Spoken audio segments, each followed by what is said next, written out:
On YouTube. Today I am working on a 2002 Predator 90. It has a no start, and this carburetor, if you see, it's all filthy. So I'm going to pull it apart real quick, clean up all the jets inside, and see if that solves the problem.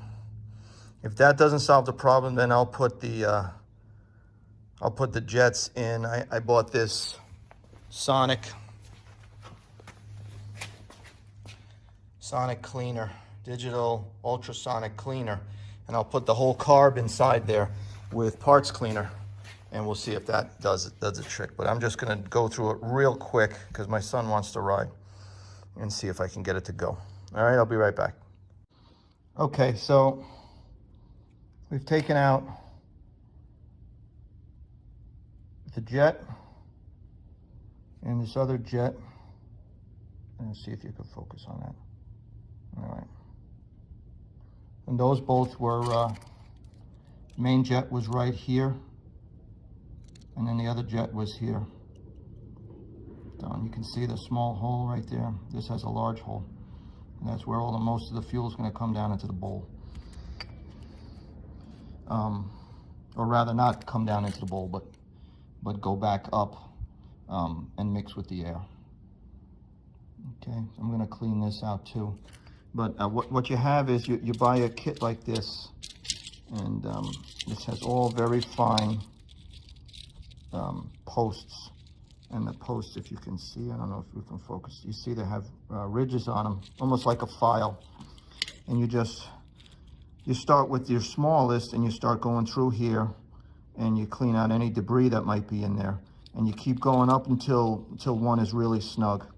The guy started with the smallest one, and that fit in there pretty easily, and I got up to like the 4th size.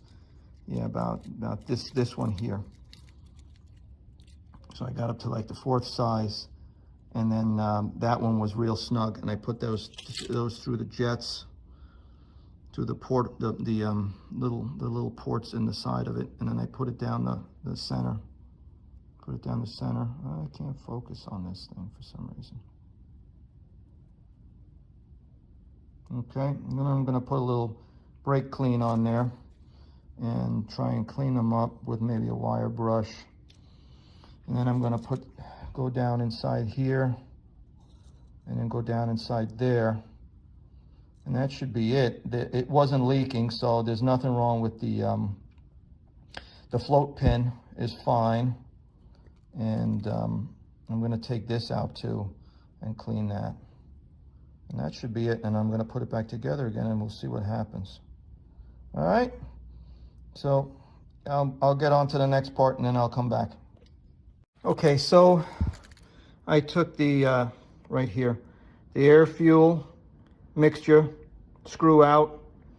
I cleaned it. I cleaned the spring. I shot some brake cleaner. This is what I use.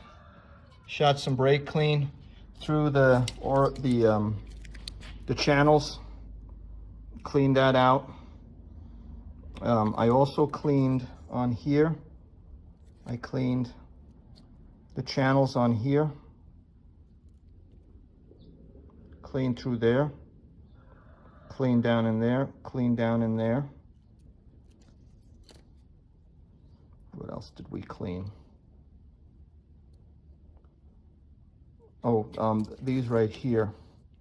I cleaned down inside here. I don't know if you could see in there, and inside there. So now I'm going to reassemble and clean these up. I'm going to put them back in. I'm going to put the bowl back on.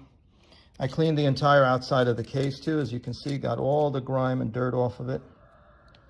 Same thing goes for the bowl. Clean the bowl up nice and clean. And I'm going to put it back together again. Okay, I'll be back. Okay, final assembly. I also took out the idle screw here. Oops. And it was at 4 1/4 turns. So whenever you take something out like this, just like hold on, let me put it down. Just like the air fuel, make sure you bottom them out so you see how many turns they're in. So this is usually factory settings like 2.5 turns. So you bottom it out and you count the turns, and then you take it all the way out, clean it and put it back in, bottom it out, and then back it off whatever turns it was. So like 2.5 turns, this was 4.25. So I bottomed it out and turned it back 4.25. So I'm gonna put it all back in and we'll see what happens. Hopefully it starts. Everything is cleaned as far as the brass fittings. So and the inside is, the bowl's cleaned, all the orifices, all the channels are cleaned. So hopefully she starts up for us. Okay? We'll see. Be right back. The carburetor is reinstalled. You have to attach the throttle block on top here. And this is the choke. You attach the choke, put your fuel line right here from your cockpit, your petcock rather, and then put your intake from your air box. And then around this side, let's see if we can see it. Right there. That's your manifold into the engine, into the cylinder. Okay, so that's your full assembly. My battery's dead, so I can't start it now. So I'm going to charge it up a little bit and see if it starts.